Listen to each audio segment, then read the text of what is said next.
तो कभी ऐसा सोचा है कि हमारी नजरें अक्सर अच्छाई को छोड़कर बुराई पर ही क्यों जाकर अटक जाती हैं?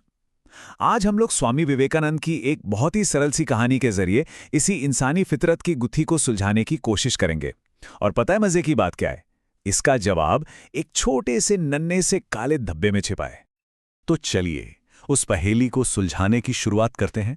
अच्छा, अब जरा इस पर नजर डालिए। क्या दिखा? सबसे पहले अपना जवाब जरा याद रखिएगा, क्योंकि पूरी कहानी का सार असल में इसी एक सवाल में छिपा है। तो कहानी शुरू होती है एक क्लासरूम से। वहां एक गुरु थे जो अपने शिष्यों को जिंदगी का एक बहुत बहुत जरूरी सबक सिखाने वाले थे। लेकिन मजे की बात यह है कि वो ये सबक किताबों से नहीं बल्कि एक बड़े ही अनोखे एक्सपेरिमेंट से सिखाने वाले थे। जरा सोचिए, स्वामी विवेकानंद अपने शिष्यों के साथ बैठे हैं, माहौल एकदम शांत है और हवा में बस ज्ञान और कुछ नया सीखने की एक उत्सुकता है। अब सिखाने के लिए उन्होंने कोई बड़ी किताब या ग्रंथ नहीं उठाया, बल्कि हाथ में लिया एक सादा सा कोरा सफेद कागज, एकदम मामूली सी चीज जिसपे शायद किसी की नजर भी ना पड़े। और फिर उस पूरे साफ सुथरे बेदाग कागज के ठीक बीच में उन्होंने बना दिया एक छोटा सा काला धब्बा, बस। और यहीं से शुरू हुआ उनका वो कमाल का एक्सपेरिमेंट। तो अब एक्सपेरिमेंट का अगला हिस्सा शुरू होता है। ये देखने का समय था कि आखिर लोगों का ध्यान जाता कहाँ है। स्वामी विवेकानंद ने वो कागज अपने शिष्यों को दिखाया और एक बड़ा ही सीधा सा सवाल पूछा, बताओ इसमें क्या दिख रहा है? और जवाब तो जैसे तैयार ही था।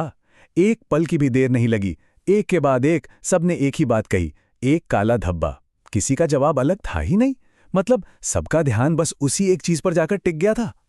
शिष्यों का ये जवाब ही तो वो मौका था जिसका स्वामी जी को इंतजार था।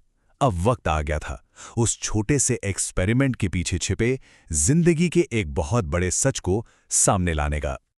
अच्छा, अपने शिष्यों का जवाब सुनकर वो गुस्सा या निराश नहीं हुए। वो बस हल्के से मुस्कुरा दिए। क्यों? क्योंकि वो जानते थे कि हम इंसानों का ध्यान कुदरती तौर पर कहाँ जाकर अटकता है। ये एक समझदारी भरी मुस्कान थी। और उनकी मुस्कान का राज उनके अगले शब्दों में था।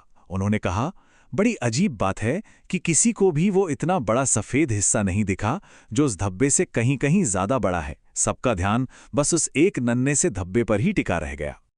तो इसका असली मतलब क्या हुआ?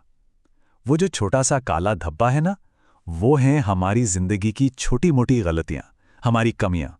और वो बड़ा सा साफ सुथरा सफेद कागज, वो है हमारी सारी अच्छाई, हमारे अच्छे गुण, हमारे सारे अच्छे काम। और यही है इस कहानी का सबसे बड़ा, सबसे जरूरी सबक कि दुनिया अक्सर हमारी एक छोटी सी गलती को तो फौरन पकड़ लेती है और उसी के आधार पर हमें जज करने लगती है, और हमारी जो अनगिनत अच्छाइयां हैं उन्हें पूरी तरह से नजरअंदाज कर दिया जाता है। तो सवाल ये है कि अब जब हम ये सच्चाई जानते हैं तो करें क्या? दूसरों की राय के इस जाल से बाहर निकलकर अपनी जिंदगी को कैसे जिएं?